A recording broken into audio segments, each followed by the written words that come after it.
Voilà des œuvres de Bermoiseau qui représentent surtout des sujets féminins. Elle s'inspirait de son quotidien, faute de pouvoir sortir, peindre dans la rue, avoir des modèles. Ici, on voit la domestique de la maison Manet Morisot. Madame Morisot, quelle femme formidable! Regardez-moi, tous ces détails dans les vêtements, les l'enfant, les tissus doux, avec une touche intelligente et légère.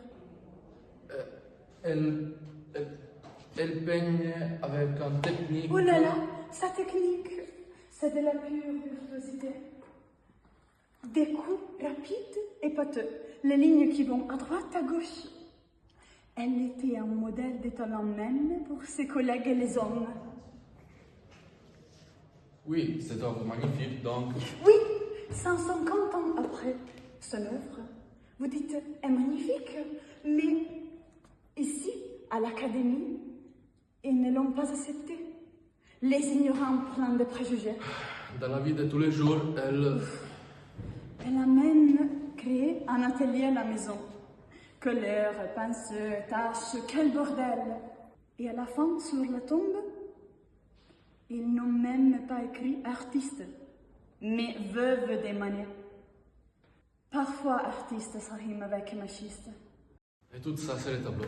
Maintenant, on découvre une œuvre inhabituelle de Berthe Morisot, avec un personnage masculin, Eugène Manet se marie, et sa fille Julie.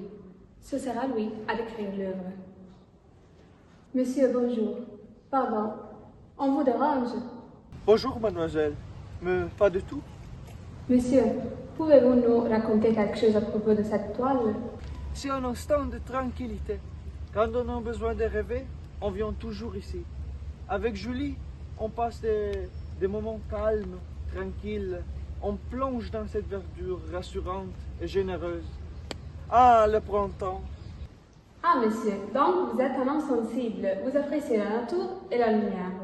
J'ai remarqué l'angle de feuillage et le changement de la couleur sur votre pantalon et votre veste. Oui, c'est un vieille veste.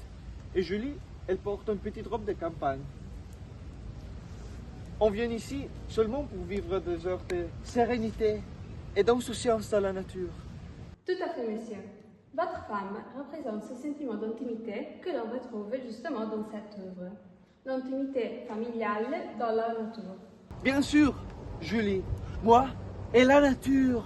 Alors, papa, la peinture, la verdure, la nature, tout m'amène au ménage après. Dans ce célèbre tableau, on retrouve la sœur de Berthe, Edma, avec la petite fille Jean, appuyée à une balustrade. On va regarder les panoramas avec elle. Observez les contrastes entre les tons foncés de la robe d'Edma, les tons clairs de la fillette et les nuances du panorama.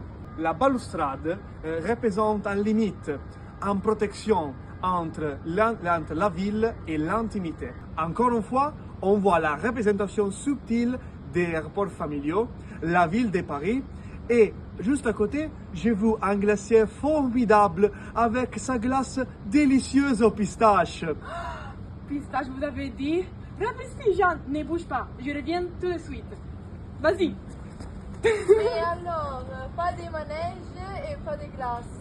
Mon Dieu, quelle fille gênante!